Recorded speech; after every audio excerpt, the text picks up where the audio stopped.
Assalamualaikum warahmatullahi wabarakatuh. Kami dari kelompok 12 akan mempresentasikan hasil kerja kami, yaitu membahas tentang pasar faktor produksi tenaga kerja, tanah, dan modal.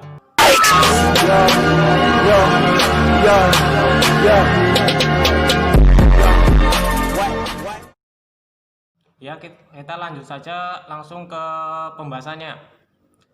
Apa itu faktor produksi? Faktor produksi adalah segala sesuatu, barang atau jasa yang dapat digunakan untuk menciptakan atau menambah nilai guna suatu barang dan jasa.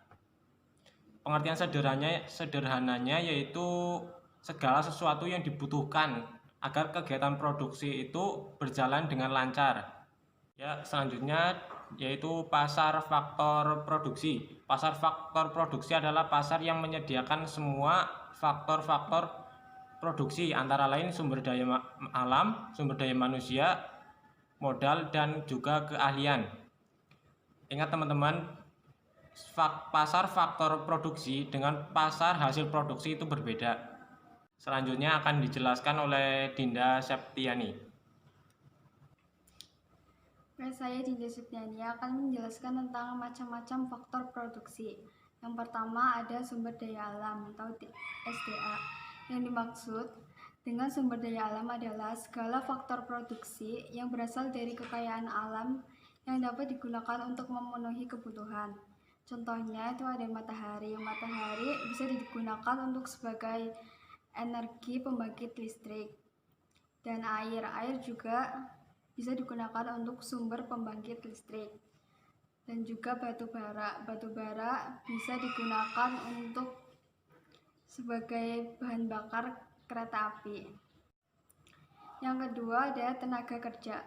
Dapat kita katakan bahwa tenaga kerja adalah faktor produksi yang berperan dalam mengelola sumber daya lainnya.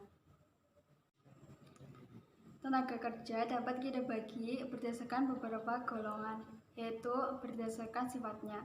Ada tenaga kerja jasmani dan tenaga kerja rohani. Tenaga kerja rohani biasanya kerjanya lebih banyak menggunakan pikiran yang produktif dalam proses produksi. Contohnya itu manajer, direktur, dan sejenisnya. Tenaga kerja jasmani dan biasanya kerjanya lebih banyak mencangkup kegiatan pelaksanaan dalam produksi. Berdasarkan kualitas dan kemampuannya, ada 3, yaitu tenaga kerja terdidik, tenaga kerja terampil, dan tenaga kerja tidak terdidik dan tidak terampil. Yang pertama, tenaga kerja terdidik adalah tenaga kerja yang memerlukan pendidikan tertentu agar dapat melakukan pekerjaannya. Contoh, dosen, dokter, guru. Dan yang kedua ada tenaga kerja keterampilan. Adalah tenaga kerja yang membutuhkan keterampilan tertentu sehingga umumnya memerlukan pelatihan tertentu untuk dapat melakukan pekerjaannya. Contohnya itu penjahit, kapster salon, dan supir.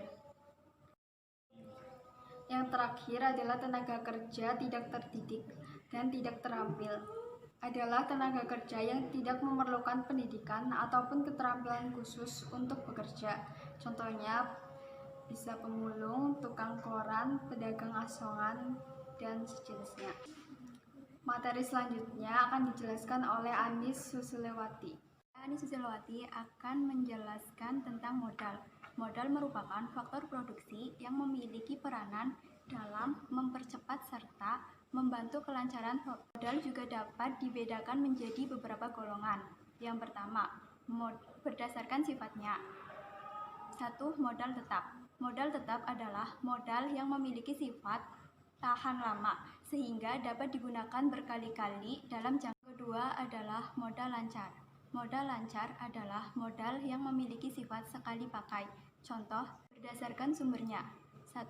Modal sendiri adalah modal yang bersumber dari pribadi, pemilik, maupun perusahaan itu sendiri. Yang kedua, modal asing. Modal asing adalah modal yang berasal dari pinjaman pada bank atau pihak lainnya. Berdasarkan kepemilikannya. 1. Modal individu. Modal individu adalah modal yang bersumber dan dimiliki oleh individu dan hasilnya dapat dikategorikan sebagai penghasilan bagi pemilik modal tersebut. Contoh, bunga tabungan, rental mobil, sewa bangunan. Yang kedua adalah modal umum. Modal umum adalah faktor produksi modal yang berasal dari pemerintah dan digunakan untuk kepentingan bersama. Contoh, pasar, pelabuhan. Berdasarkan bentuknya. 1. Modal konkret. Modal konkret adalah modal yang bentuk fisiknya dapat dilihat selama proses produksi. Contoh, mesin, bahan baku. Yang kedua adalah modal abstrak. Modal abstrak adalah modal yang tidak memiliki bentuk fisik, namun berharga dan memiliki kegunaan bagi perusahaan. Contohnya yaitu hak paten, hak merek, nama baik. Sekian dulu presentasi dari kelompok kami mengenai pasar faktor produksi, tenaga kerja, tanah, dan modal. Ya, sebelum saya akhiri, jangan lupa teman-teman untuk like, comment, and subscribe channel kami. Wassalamualaikum warahmatullahi wabarakatuh.